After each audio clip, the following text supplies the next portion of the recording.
Hello दोस्तों, आज हम इस वीडियो के माध्यम से आप लोगों को 50 सीडीपी का क्वेश्चन करवाने वाले हैं, वो भी एमसीक्यू। और देखिए आप 50 में कितना सही कर पाते हैं और इसमें जितने भी क्वेश्चन हैं सारे इम्पोर्टेंट क्वेश्चन हैं और आपकी तैयारी कैसे है अपने आप को जांचिए। चलिए हम लोग शुरू करते हैं। देखिए पहला जो प्रश्न है बच्चे दुनिया के बारे में अपनी समझ का सृजन स्वयं करते हैं। यह कथन किसका है? यह कथन जीन पियाजे ने बताया था। यह जीन पियाजे ने कहा था कि जो बच्चे होते हैं वो दुनिया के बारे में अपनी जो समझ का सृजन स्वयं करते हैं। ठीक, आइए आगे चलते हैं। दूसरा प्रश्न देखिए, बच्चे अब सबसे प्रभावी ढंग से तब सीखते हैं जब वे क्या है? वे जब छोटी चीज़ों से सीखना प्रारंभ करते हैं और बड़े चीज़ों की ओर जाते हैं, यानी कि सामान्य से विशिष्ट की ओर जब जाते हैं बच्चे, तब वो प्रभावी ढंग से सीखते हैं। आप बच्चे को डायरेक्ट अमूर्त चीज़ दिखा दीजिएगा, जो चीज़ बच्चा कल्पना भी नहीं कर सकता उस चीज़ को सिखाने लगेगा, सीखेगा बच्चा नहीं। आपको छोटा छोटा चीज़ सिखाइएगा आपको, तभी बच्चा वो सीखता है। इसलिए सामान्य से विशिष्ट की ओर जाएगा बच्चा। आगे देखिए, तीसरा नंबर प्रश्न, निम्नलिखित कौन सा सीखने का एक मुख्य नियम है? तो देखिए कोई बच्चा तब सीखेगा जब वो बार बार अभ्यास करेगा। जब बच्चा बार बार अभ्यास करता है तभी बच्चा सीखता है। ठीक है, चलिए आगे चलते हैं।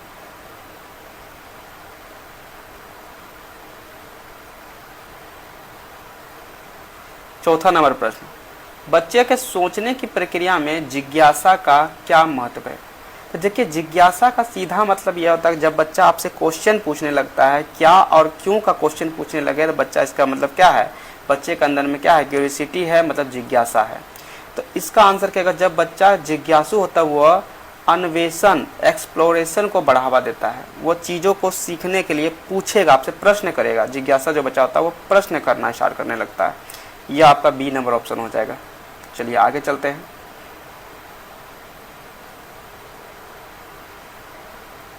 देखिए करके सीखना, जिसको बोलते हैं लर्निंग बाय डूइंग, सबसे प्रभावी क्यों होता है?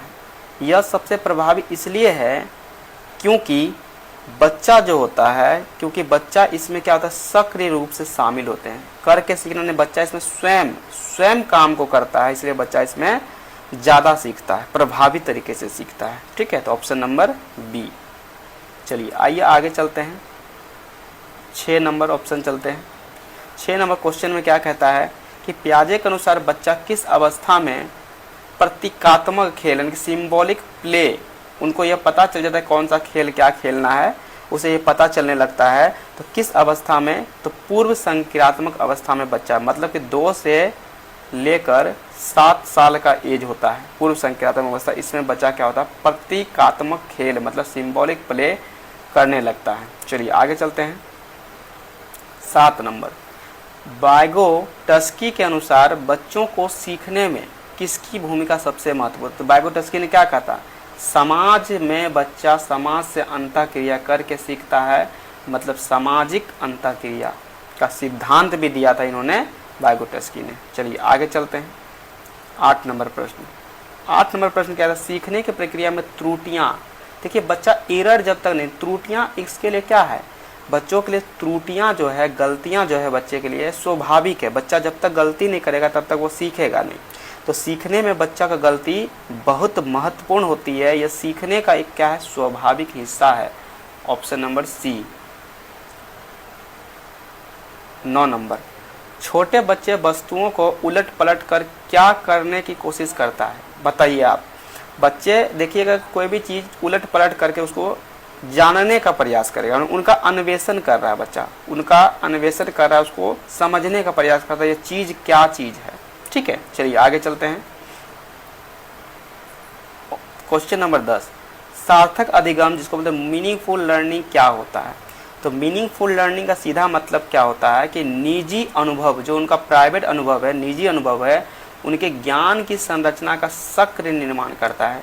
तो देखिए कोई भी बच्चा अधिगम तभी कर पाएगा जब उसके पास कोई अनुभव होता है। उनके पास अनुभव क्या होता है? अपने घर का जो लिया हुआ अनुभव बोल सकते हैं, समाज में रह के जो अनुभव किया है, जो देख कर सीखा है, वही अनुभव उनको क्या करे? अधिगम की ओर ले जाएगा, उसको ज्ञान के संरचना का सक्रिय निर्माण करेगा। आगे देखिए बच्चों के सीखने में खेल क्या महत्व रखता है?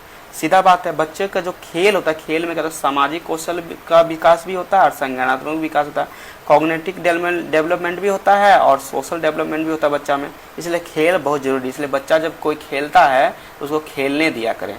चलिए आगे चलते हैं। Question number 12। एक बच्चा अपनी माँ की नकल करके बोलना सीखता है, यह किसका उदाहरण है? सीधा बात है कि बच्चा क्या कर रहा है, अपनी माँ को अवलोकन कर रहा है। बच्चा माँ को क्या कर रहा है, अवलोकन कर रहा है। मतलब बच्चा क्या कर रहा है, माँ को देखकर उनके कही हुए बातों को क्या करता है, दोहराता है। इसका मतलब बोलना सीख रहा है। चलिए आगे देखते हैं।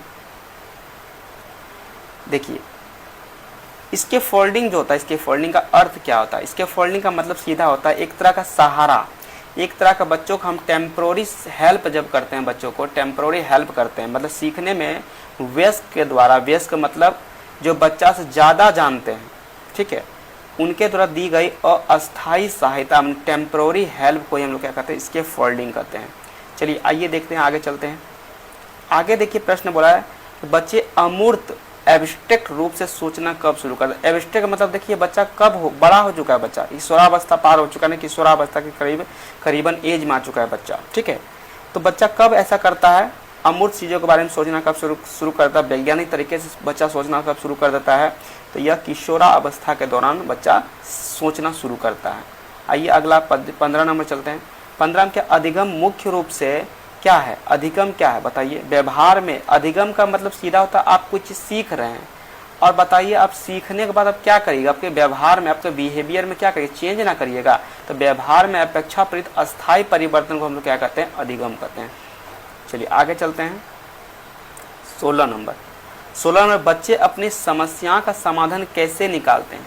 बताइए, बच्चा अपनी समस्या का कोई प्रॉब्लम है तो वो अपने समस्या का समाधान कैसे करेगा? उसका परीक्षण स्वयं करेगा, उस त्रुटि को ढूंढेगा, उसी के माध्यम से वो अपना स्वयं समस्या का समाधान करेगा। तो ऑप्शन नंबर बी हो जाएगा, ठीक है। चलिए आगे चलते हैं। 17 नंबर क्वेश्चन, प्राथमिक स्तर पर, प्राइमरी लेवल पर बात किया गया बच्चों को कैसे पढ़ाना चाहिए? बताइए, बच्चों को प्राइमरी लेवल पर खेल गतिविधियों के माध्यम से पढ़ाना चाहिए। Option number C. अब देखिए ZPD क्या होता है? ZPD क्या होता है? जोन ऑफ प्रॉक्सिमल डेवलपमेंट का अर्थ क्या होता है? इसका मतलब होता है वह क्षेत्र जहां बच्चा सहायता से सीखता है, उसी को कहते हैं ZPD कहते हैं, ठीक है। यह आपको ZPD और इसके फोल्डिंग से बहुत क्वेश्चन आता है। ZPD और इसके फोल्डिंग से बहुत अधिक क्वेश्चन आता है, इस दोनों का आप लोग ध्यान में रखिएगा। इसमें क्या होता है, एक तरह का ऐसा क्षेत्र जहाँ बच्चा सहायता से सीखता है, और इसके फोल्डिंग क्या होता है, इसके फोल्डिंग में टेम्प्रोरी सहायता दिया जाता है। जैसे साइकिल सीखने में माँ बाप के द्वारा दी गई सहायता, उसको बोलते हैं इसके फोल्डिंग। चलिए आइए हम लोग आगे देखते हैं। यदि कोई बच्चा किसी कार्य में रुचि नहीं ले रहा है तो शिक्षक को क्या करना चाहिए? बताइए, अब शिक्षक हैं आप, यदि बच्चा कोई भी काम कर रहा है उसमें रुचि नहीं है, बच्चा का इंटरेस्ट नहीं जग रहा, तो क्या करिएगा? शिक्षण पद्धति के बदलाव करना चाहिए। बच्चे को पढ़ाने का तरीका बदल दीजिए, शिक्षण पद्धति में बदलाव करिए, बच्चा रुचि लेना स्टार्ट कर देगा, ठीक है। चलिए आगे चलते हैं। बच्चों में स्वनियमन का मतलब है किसी के सामने अपने बातों को ना रख पाना, किसी के साथ आंख ना मिला पाना। तो बच्चों में यह विकास कैसे होता है? बच्चों में यह कैसे विकास होता है? जब स्वयं के विचारों और कार्यों पर नियंत्रण सीखने से। बच्चा जब तक स्वयं के विचारों और कार्यों पर नियंत्रण नहीं सीखता है तब वो सेल्फ रेगुलेशन, अपने आप का, अपने जो बातें होते हैं दूसरे के सामने में नहीं रख सकता है, ठीक है। चलिए आगे देखते हैं। 21 नंबर में सक्रिय जुड़ाव मतलब एक्टिव इंगेजमेंट से क्या अभिप्राय है? देखिए, सक्रिय जुड़ाव मतलब एक्टिव इंगेजमेंट का सीधी मतलब होता है कि जब बच्चा आपसे प्रश्न पूछता है, टीचर से प्रश्न पूछता है, चाहे उस पर चर्चा करता है, चाहे उसका प्रयोग करता है, तो बच्चा, इसका मतलब सक्रिय जुड़ाव यानी कि टीचर से वो जुड़ा हुआ है, ठीक है। चलिए आगे चलते हैं। समावेशी शिक्षा से आइए। समावेशी शिक्षा का मतलब सीधा है विविधता, नहीं, विभिन्न धर्मों के लोग, विभिन्न क्षेत्रों के लोग बच्चे आकर क्या करते हैं, एक जगह पर शिक्षा ग्रहण करते हैं, उसे बोलते हैं हम लोग समावेशी शिक्षा, इंक्लूसिव एजुकेशन। बच्चे को सीखने में कैसे मदद करता है? देखिए, इसमें क्या, जो सभी बच्चे होते हैं वो एक साथ सीखने का अवसर देकर, नहीं, इसमें एकदम सही है कि सभी बच्चों को क्या था, एक साथ सीखने का अवसर देता है क्या, समावेशी शिक्षा, ठीक है। आइए देखते हैं। अब यहाँ पर देखिए मेमोरी क्या होता है, स्मृति सीखने का कौन सा हिस्सा है? सीधा बात है कि जो कोई भी चीज़ बच्चा सीखता है तो अपने दिमाग में वो क्या करे, स्टोर करेगा। सीखने की प्रक्रिया में सूचनाओं को, जो भी सूचना उसको मिला है, जिसने सूचना को ग्रहण किया है, उसको संजोने में मदद करती है स्मृति, माने मेमोरी। आइए आगे चलते हैं, आगे 24 नंबर प्रश्न में चलते हैं। देखिए लिखा है, बच्चे भाषा कैसे सीखते हैं। बच्चे भाषा कैसे सीखते हैं? देखिए व्याकरण रट कर नहीं सीखेगा बच्चा, सामाजिक मेल जोल से और अभ्यास से क्या करता है, भाषा सीखता है। बच्चा बार बार बोलेगा बच्चा, तभी ना भाषा सीखेगा। चलिए आगे चलते हैं, 25 नंबर प्रश्न में चलते हैं। 25 नंबर प्रश्न, संवेग इमोशंस सीखने को कैसे प्रभावित करता है। ये बात सही है, इमोशन सुख दुख जैसे बोल सकते हैं, खुशी गम, ये बच्चे को कैसे प्रभावित करेगा बताइए। ये सकारात्मक संवेग से बच्चा, जैसे यदि पॉजिटिव संवेग है, पॉजिटिव इमोशन है, तो बच्चा क्या कर सीखने में सुधार होगा। नेगेटिव संवेग है, बच्चा को डांट दिए, उसको गाली दे दिए, उसको हम लोग निकम्मा बोल दे, तो बच्चा क्या, उसको इमोशन क्या करेगा, उसको सीखने को प्रभावित करेगा, वो बच्चा जल्दी नहीं सीखेगा, सीधा बात है। इसलिए बच्चा को सकारात्मक संवेग रहना चाहिए। बच्चा को हमेशा हंसा खिला कर मार पीट से नहीं सिखाना है, उसको एकदम प्यार से सिखाना है, ठीक है। चलिए आइए चलते हैं आगे। प्रगतिशील शिक्षा क्या था, प्रोग्रेसिव एजुकेशन का जनक कौन है? तब देखिए प्रोग्रेसिव एजुकेशन का जनक जो है जॉन ड्यूवी है। जॉन ड्यूवी को प्रोग्रेसिव यानी प्रगतिशील शिक्षा का जनक माना जाता है। चलिए आगे चलते हैं, 27 नंबर प्रश्न, बच्चों के सोचने में आत्म केंद्रित का क्या तात्पर्य है? ठीक है, ईगो सेंट्रिज्म का मतलब होता है कि यदि कोई बच्चा केवल अपने दृष्टिकोण से दुनिया को देखना प्रारंभ कर दे, लगे कि दुनिया जैसा वो सोचता है दुनिया उसी तरह से वो है, ऐसा सोचने लगे, मतलब बच्चा क्या है, अहम केंद्रित हो गया बच्चा, मतलब आत्म केंद्रित हो चुका है बच्चा, ठीक है। आगे देखिए, आगे हम लोग चलेंगे, अधिगम के लिए आकलन, असेसमेंट ऑफ लर्निंग जिसको बोलते हैं, इसका क्या आखिर उद्देश्य है? बच्चों की कमियों को जानकर शिक्षण में सुधार करना। बच्चों की कमियों में जानकर शिक्षण में सुधार करना ही असेसमेंट ऑफ लर्निंग होता है, ठीक है। आइए चलते हैं आगे, देखें कोहलर का चिंपैंजी प्रयोग किस प्रकार के सीखने को दर्शाता है? तो देखिए कोहलर का जो चिंपैंजी जो सिद्धांत है, यह दर्शाता है कि जैसे बंदर नकल करके सीखता है, इसी तरह से बच्चा भी नकल करके सीखता है। कोहलर ने यही सिद्धांत दिया था, चिंपैंजी पर प्रयोग किया था। चिंपैंजी पर प्रयोग किया था कि बच्चा जैसे बंदर किसी को नकल करके सीखता है, बंदर वाला आप कहानी सुनेंगे, टोपी वाला वो फेंक देता है, तो क्या होता है, बंदर भी टोपी को फेंक देता है। जैसे आप दाढ़ी बनाइएगा तो बंदर भी दाढ़ी बनाने लगता है, यानी कि उसी तरह से बच्चा भी नकल करके सीखता है, ठीक है। चलिए आइए देखते हैं आगे, 30 नंबर प्रश्न, बच्चे सबसे अधिक जिज्ञासु किस आयु वर्ग में होता है? सिर्फ बात है पूर्व बाल्यावस्था में बच्चे क्या, 2 से 6 वर्ष के आयु में बच्चा सबसे अधिक जिज्ञासु, आपसे क्वेश्चन करने का जो उम्र बोल सकते हैं इसी एज में होता है, ठीक है। चलिए आगे देखते हैं, प्रेरणा इसका मतलब मोटिवेशन जो होता है बच्चों के सीखने में क्या करती है बताइए। सीधा बात है, आप किसी को मोटिवेट करिएगा, बच्चा को मोटिवेट करिएगा, क्या उसके अंदर में एक ऊर्जा आ जाएगी, ऊर्जा बढ़ेगी और अपने लक्ष्य की ओर वो स्पीड से जाएगा, यानी कि तेज से बढ़ने लगेगा। आगे चलते हैं, रटना, रोट लर्निंग का मुख्य दोष क्या है कि रोट लर्निंग क्यों नहीं बच्चा करना चाहिए? दोष क्या है? देखिए बच्चा तो याद तो कर लेगा किसी चीज़ों को, पर उसका जो कॉन्सेप्ट है, उसका जो समझ है कभी विकसित नहीं होगा रोट लर्निंग करने से। इसलिए बोलता है बच्चों को समझ के पढ़ना चाहिए, बच्चों को समझा के पढ़ना चाहिए, ठीक है, पढ़ाना चाहिए। आगे देखिए 33 नंबर में क्वेश्चन दिया है, बच्चों के विकास में वातावरण का क्या प्रभाव है, वातावरण का क्या योगदान है बच्चों के विकास में?